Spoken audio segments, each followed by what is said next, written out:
All right, now we are going to work on our tracing, but we're going to do it from a photograph. I've chosen a reasonably simple photograph here, at least for the edges. I really want to show you how I go through and specifically pick out where should be shadows, highlights, what should be what color, what details to include, and what details to ignore. Because again, these are your projects, and it's your thing to decide how much finesse and how much little detail you want in this. So I'm going to go through that. I'm going to set up a file just like we usually do, and I'm going to build out this P51D Mustang. I found this picture on Wikipedia, and it's public domain.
All right. Now, I've gotten this far. If you notice, I've not done any of the tracing on any of the logos, on any of the symbols, on any of the paint edges. I've only done essentially the mechanical components, which on this are actually pretty simple, unless I want to go in and start doing individual rivets and every single panel. This is something that's kind of important for doing this kind of tracing, and this is really where the artistic part of it comes in, is knowing where, or not knowing where, knowing what the important components are and emphasizing those. Right? I could just mark every single mark on here, just like a computer would, but I know that those components are not important. For example, like these flaps are very important to the operation of this plane. These little lines in here, these are panel lines. They don't do anything during the flight of the aircraft other than, protect stuff and be aerodynamic. But it's not as important for the operation of the plane. When you think, what does it need to work, you don't think about those parts. You do think about stuff like the curve of the wing, where the cockpit is. And actually, I'm going to add this line as well.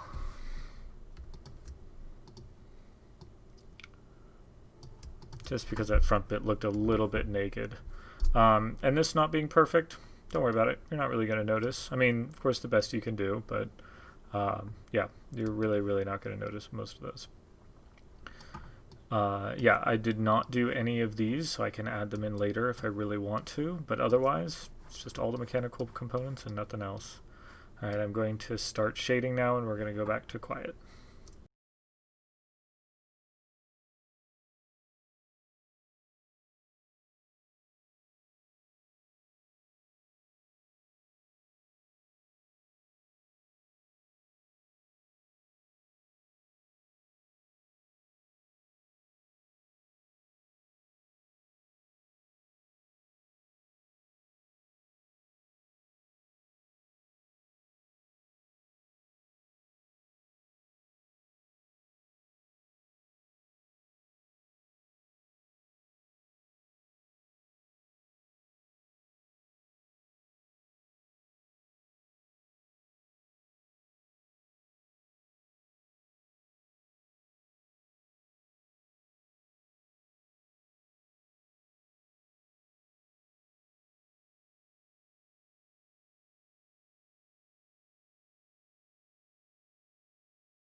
In the interest of keeping this video quite a bit shorter than the previous ones, I'm going to stop there. That's body color, highlight shadows, details here and there, not a whole lot. This is a pretty minimal example of taking a photograph and tracing it down.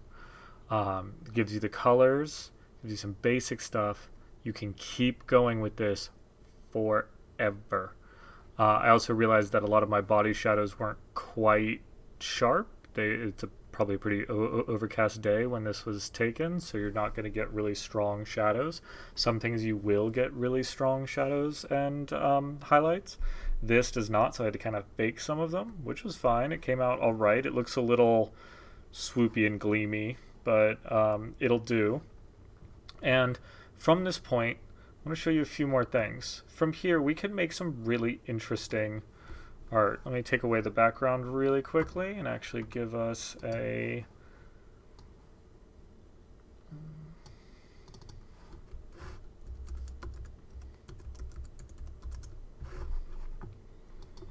and on this background, let's just get a nice sky. Oh, very dark.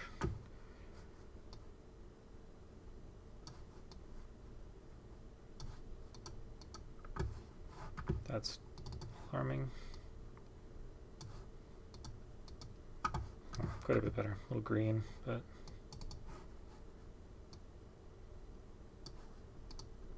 there we go. Sky color.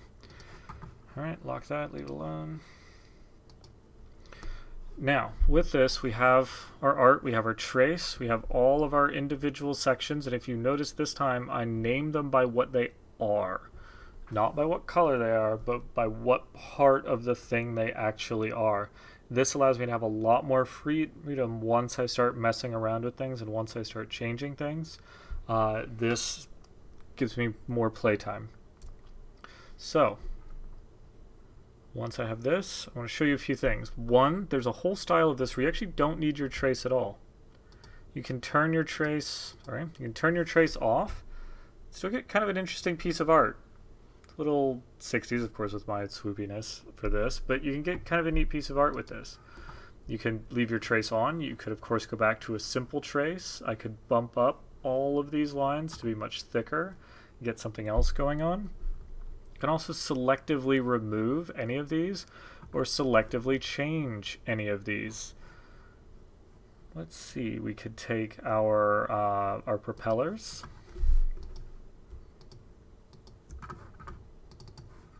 Say we want some nuke red propellers. There we go. Looks just fine. And it was an easy addition. I'll lock that down. Let's make our cockpit that like shiny blue color. Right, because sometimes they're black, but sometimes they're just a really nice blue. Let's see, a dark blue. Does that look pretty good? Yeah, it doesn't look too bad. Now we can take the body and change it.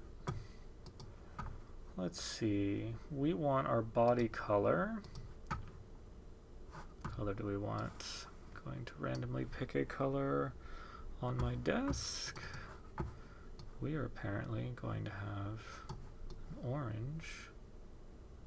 So I want a nice neutral color that has a good shadow and a good highlight above it. So I'm going to pick that color. Now see, everything else is destroyed because of that, right? My shadow and highlight, I have to manually do these. That's okay. These are all of the body shadows now. And I'm going to select that yellow with the eyedropper, hitting the I key on the keyboard. And I'm just going to go, it's a little darker. Looks pretty nice. Now I'm going to fix those highlights because they're janky. Again, I'm going to eyedropper that neutral color. Go just a little bit lighter. Right, and that's one thing to notice. Now that I've done these, I actually put these yellows much closer together than they were previously, and it makes it look much more normal. It's much less aggressive. if I move these colors out really far, the shadows and highlights get really aggressive and very weird looking, and that's kind of where they were before. If I take all these body highlights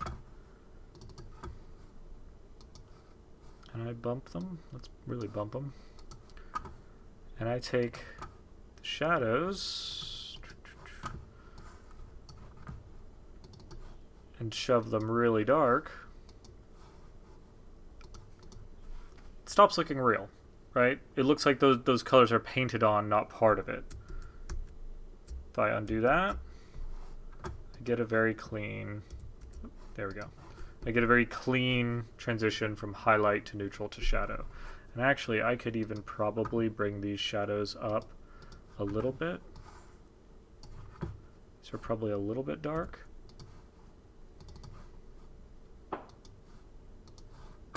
There we go. That's still a little dark, but we'll leave it because I don't want to play with it anymore. You see how I can change the entire color spectrum of this object very quickly just using these things. One thing to note, I did some shadows in here and highlights in here that are actually on a separate layer. And because I did that, I actually need to go manually fix those things as well. This needs to be the highlight color. And then there's a shadow hiding back here, and that needs to be the shadow color. I'm actually going to take that down even a little bit more. Okay. And if I want to, I could, you know, get some fire engine red exhausts as well. And now I could add whatever art to the outside of this I wanted. And again, in color, this is probably actually going to look, even better. Like that. It's interesting, kind of almost little kids wallpaper. I'm not really sure where that goes, but it's a neat thing. And I think just like the other one, I can come in here and I can, these thin lines that really don't register quite right on screen, can actually just take all of these, bump the whole drawing to stroke 2, then go in, get the parts that need to be bigger,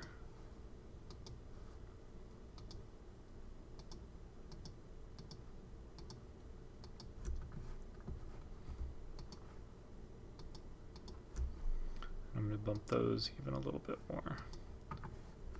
I actually like that a little better with the heavier lines.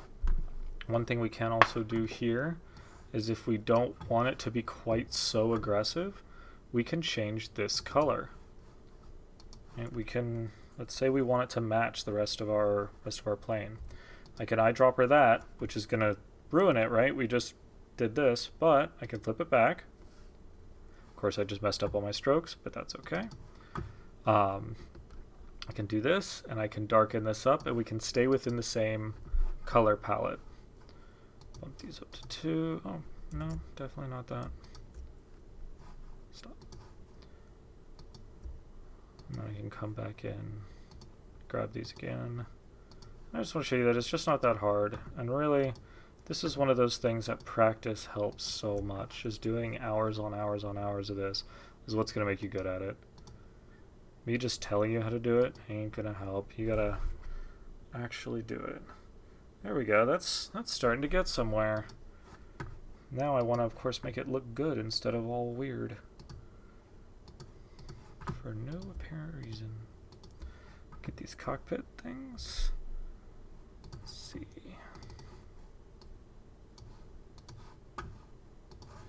Make some really neat kind of monochrome-y art. Can leave the propellers, or I could paint them. Could also very easily come in and add stripes and all sorts of other things to something like this. Again, this one's very, very simple.